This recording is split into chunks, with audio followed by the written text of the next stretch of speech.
All right, guys, sorry that I didn't send this from school, but you're getting it now. So it's a little weird setup, but we're going to have to make it work. So we are working on chapter 1, lesson 6 homework. Please make sure you write your name up top. A lot of us are not doing that. So take a moment to do that now. And now let's look at question 1. But don't forget to read these two boxes here, or these two paragraphs, before you do so. They say volume is the measure of the amount of space a three-dimensional object takes up. So it's not something that's flat. When we talk about the volume of a container, for example, a vase, a can, a glass, a bowl, a bucket, or a box, we talk about the amount a container can hold. Only three-dimensional objects take up space and have volume. Two-dimensional shapes have other attributes that we can measure, such as height and area. So two-dimensional things only have two attributes. They only have length and they have width. That's it. That's for two-dimensional. Oops. I'm trying to figure this out here. They have length and width. That's it. That's area. That's 2D, things that are flat. Well, things that are three-dimensional have volume because they have length, they have width, and they have height equals volume. So now we're going to go ahead, use that information to help us with the next part. Circle each item below that has volume. So you have to think about, does it have a length, a width, and a height? Does it take up space? Could it hold something? Those are some good indicators on whether or not your object or that object has volume. So circle each item that has volume. A wiggly line drawn on paper. We talked about this one in class. It does not, because it's flat. It does not have a third dimension. A bar of soap, we could measure it with the length, the width, and the height. A circle, those are typically flat, so no. A baseball, those are sphere shape, so it has that depth, right? It has something to it. So it's not flat, a baseball, so that has a length, a width, and a height. An empty crayon box, well, it has to be able to hold the crayons, so of course it has three dimensions of volume. A drawing of a tree. Well, if it were an actual tree, that would have a length and a width and a height, but this is just a drawing, so no. A blue rectangle, that would just be something that's flat. So no. A bucket has a length, a width, and a height because it needs to hold things. A swimming pool has a length, a width, and a height, right? You can fill it. A drawing of a flower pot. Well, no, it's a drawing. A box of a cereal box. Yes, because it holds the cereal, right?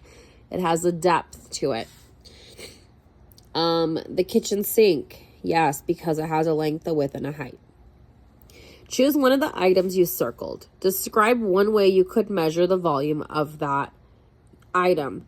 Be sure to tell what unit you would use and why. So if I were measuring a bar of soap, I would measure the length and the width and the height in centimeters because it's a smaller unit. So please make sure you explain that. You might need to go back and pause the video. Or maybe you're going to choose a swimming pool and you would measure that in feet. And a swimming pool has a length, a width, and a height. And I would use feet because that's a bigger measurement. So please make sure you put those in. I am not writing it in, but you need to write in number 2. Sorry, guys.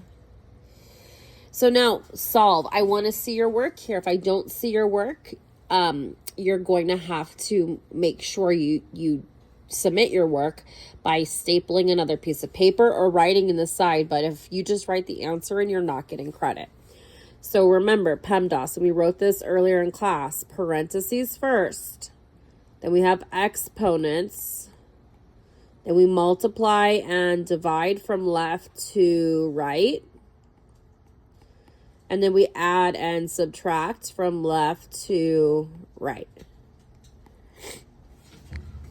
So here I have parentheses. I have 30 plus 40 times 5. So I can write that here. I know that 30 plus 40 is 70. And then multiplied by 5. See how I'm showing my work? 7 times 5 is 35. So 350. Now the next one. 30 plus parentheses 40 times 5. What I could do here is do parentheses first. 40 times 5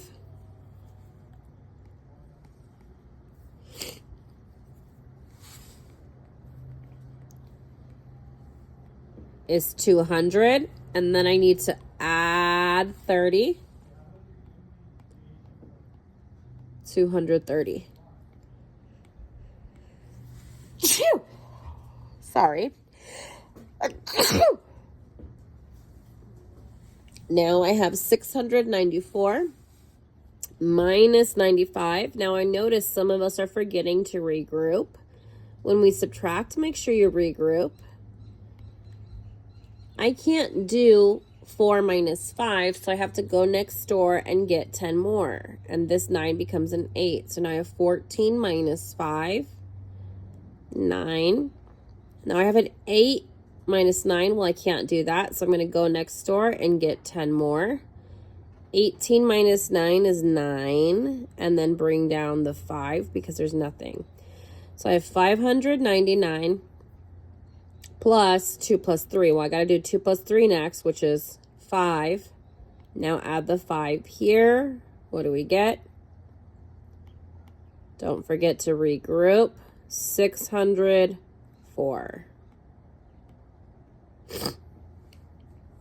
And our final one is 15 plus 12. Sorry, 15 minus parentheses 12 plus 6 minus 3. We have to do the parentheses first, but then we get it stuck here because we have add and subtract. But I need to go from left to right. So start on the left and move to the right. 12 plus 6 is 18 minus 3 is 15. That's for the parentheses. Now I need to rewrite. 15 minus 15 is 1. Please make sure that you show work in order to get full credit for this. Also, make sure you do the back.